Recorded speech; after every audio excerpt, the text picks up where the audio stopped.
कल हम लोगों ने ये क्वेश्चन पढ़ा था कि ये क्या है, ये नॉन एरोमेटिक है या एरोमेटिक है। तो ये बोला था कि ये नॉन एरोमेटिक है। नॉन एरोमेटिक कैसे है? यहाँ पर एक हाइड्रोजन है और यहाँ पर एक हाइड्रोजन है। ये दोनों हाइड्रोजन एक दूसरे को क्या करेंगे? रिपेल करेंगे ना। यहाँ पर क्या होगा? Hydrogen hydrogen repulsion. ठीक है, जब ये हाइड्रोजन हाइड्रोजन रिपल्शन होगा तो ये रिंग थोड़ा सा ट्विस्ट हो जाएगी। ठीक, जब ये ट्विस्ट होगी तो क्या होगा? इसमें planarity, loss in planarity, planarity जो है इसकी लॉस हो जाएगी। और प्लेनैरिटी लॉस होने की वजह से ये एक प्लेन में नहीं रह पाएगी और प्लेन में ना होने की वजह से ये नॉन एरोमेटिक हो जाएगी। इसलिए ये था नॉन एरोमेटिक। और मैंने बताया था कि इस नॉन एरोमेटिक को अगर हम चाहते हैं कि ये एरोमेटिक बने तो इसमें की दो कंडीशन है। पहली कंडीशन क्या है कि आप ब्रेजिंग करा दो, और दूसरी कंडीशन है साइक्लाइजेशन करा दीजिए। ठीक है, अगर इसका साइक्लाइजेशन कराते हैं ऐसे बनेगा। ठीक, इसका साइक्लाइजेशन कराया। अब इसको देखना है क्या ये एरोमेटिक है या नॉन एरोमेटिक है। तो देखिए, मैंने क्या बोला था कि अगर odd number of pi bond होंगे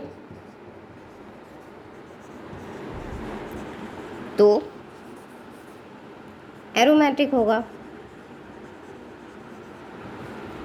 if even number of pi bond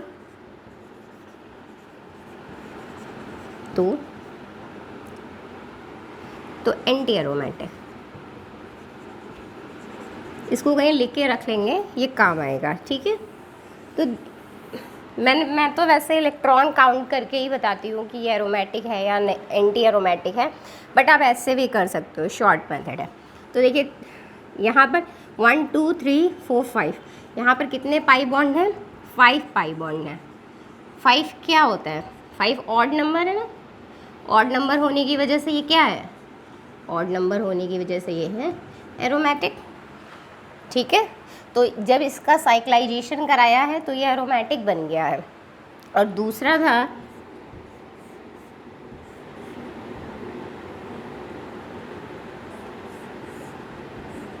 ये,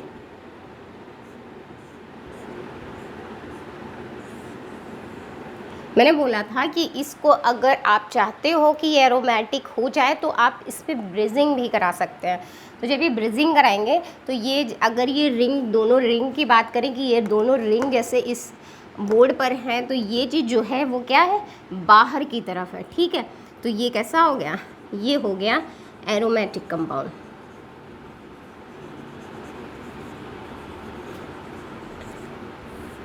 ठीक, तो आप इसको एरोमेटिक बना सकते हो। कैसे बना सकते हो? पहला क्या करना है, या तो पहले साइक्लाइजेशन करा दें और या फिर ब्रिजिंग करा दें। फिर एक क्वेश्चन दिया था जो लास्ट में छूट गया था, वो ये था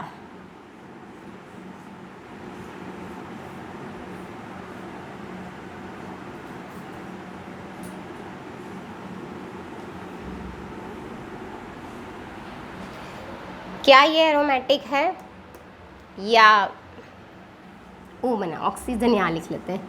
ये क्या है? एरोमेटिक है या नॉन एरोमेटिक है? तो देखिए, तो यहाँ पर भी कितने पाई बॉन्ड है? 5 पाई बॉन्ड है, तो ये भी क्या होगा? एरोमेटिक होगा। आपको इससे कोई मतलब अभी नहीं है। ठीक है, तो ये भी एक एरोमेटिक कंपाउंड है। अब क्वेश्चन था क्या श्योर ये एक एरोमेटिक कंपाउंड है?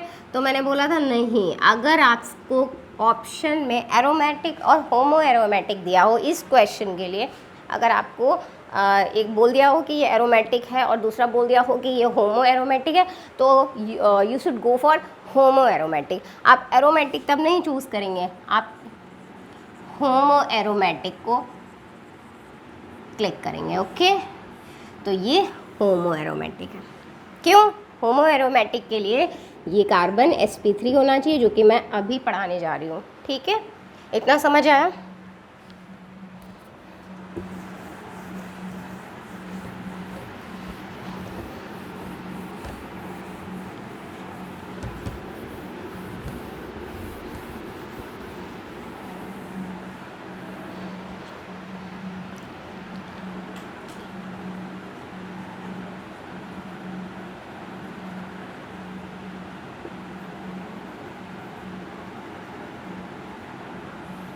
इसकी डेफिनेशन लिख लेते हैं। System in which cyclic conjugated system is formed by passing one saturated atom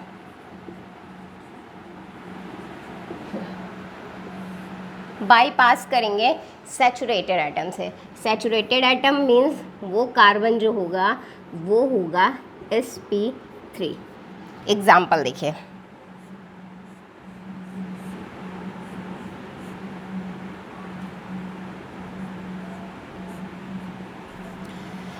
ये कंपाउंड जो है ये होमो एरोमेटिक है। क्यों?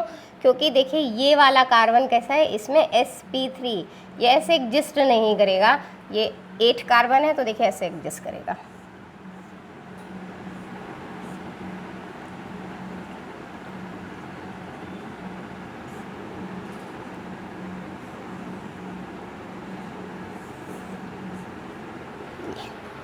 ये ऐसे एग्जिस्ट करेगा, ठीक है। यहाँ ये वाला कार्बन क्या है, sp3, इसमें कॉन्जुगेशन है, इस पूरे सिस्टम में कॉन्जुगेशन है, लेकिन एक कार्बन जो है वो sp3 है, उसको बाईपास करके बनाया गया है। तो ये एक होता है होमो एरोमेटिक कंपाउंड, ये इम्पॉर्टेंट है, ठीक है। तो मुझे कुछ ऐसे याद आ रहा है कि एक ऐसे था, पूछा जाएगा क्या ये एरोमेटिक है या होमो एरोमेटिक है।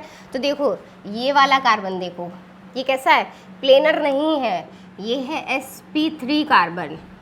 और जब ये sp3 कार्बन है और पॉजिटिव चार्ज है, ये sp3 कार्बन क्या है, कॉन्जुगेशन से बाईपास कर रहा है, तो ये भी कैसा है, होमो एरोमेटिक कंपाउंड।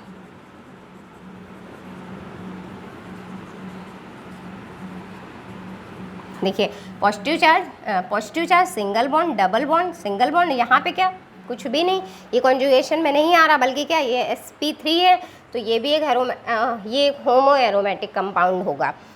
इसको कुछ लोग एरोमेटिक नहीं बोलेंगे, ये होमो एरोमेटिक कंपाउंड है, क्योंकि इसमें क्या है, कॉन्जुगेशन के बीच में एक sp3 कार्बन है जो बीच में आ रहा है, बाईपास कर रहा है, ठीक है। इसको बनाने के लिए एक और मेथड है, आप इसको ऐसे करके बना सकते हैं,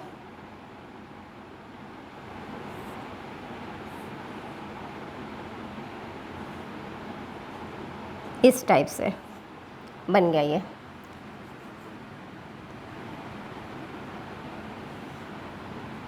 इस टाइप से ये क्या है, होमो एरोमेटिक कंपाउंड, ठीक है।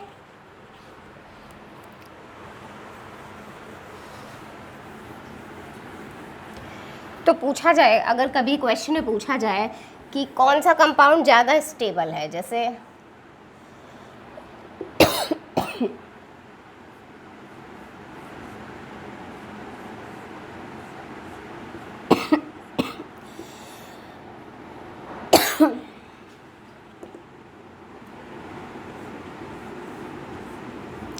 इसमें स्टेबिलिटी का ऑर्डर बताइए, ठीक है। तो देखिए 2 4 6 पाई इलेक्ट्रॉन है इसमें, या कहें odd number of pi bond है इसमें। और odd number of pi bond जो होता है तो वो क्या होता है, एरोमेटिक होता है। इसको देखिए, इसमें क्या है, इसमें भी odd number of pi bond है, और odd number of pi bond क्या है, और ब्रिजिंग भी है साथ में। तो मैंने बोला था कि अगर होमो एरोमेटिक है तो आप इसको होमो एरोमेटिक ही लगाएंगे, ना कि एरोमेटिक लगाएंगे। लेकिन अगर होमो एरोमेटिक नहीं दिया हुआ है तो एरोमेटिक लगाएंगे। तो ये क्या हो गया, होमो एरोमेटिक। क्यों है होमो एरोमेटिक, क्योंकि ये देखिए ये कैसा कार्बन है, sp3, जो कॉन्जुगेशन से बाईपास कर रहा है। इसमें 2 to 4 ये कैसा है, ये है एंटी एरोमेटिक। तो स्टेबिलिटी का ऑर्डर क्या है, सबसे ज़्यादा स्टेबल एरोमेटिक, फिर होमो एरोमेटिक, फिर एंटी एरोमेटिक। इतना समझ में आ रहा है, नोट कर लीजिए इसको।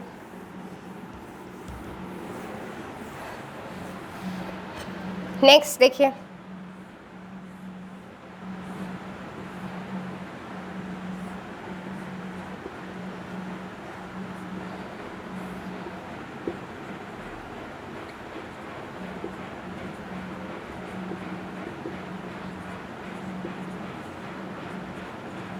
ये रिएक्शन है, इस पूरे को बोलते हैं सुपर एसिड।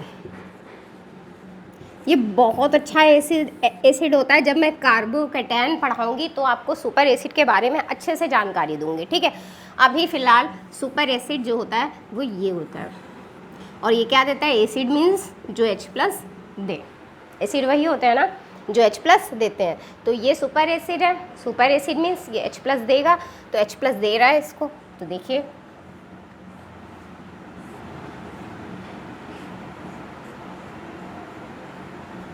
क्या होगा, यहाँ O के पास लोन पेयर है ना, ये लोन पेयर क्या करेंगे, इस H+ को ले लेंगे, इस पे क्या आ जाएगा, पॉजिटिव चार्ज। जब इस पे पॉजिटिव चार्ज आ जाएगा तो इसके पास क्या है, लोन पेयर। ये लोन पेयर इधर गए और ये इधर गए, क्या बना,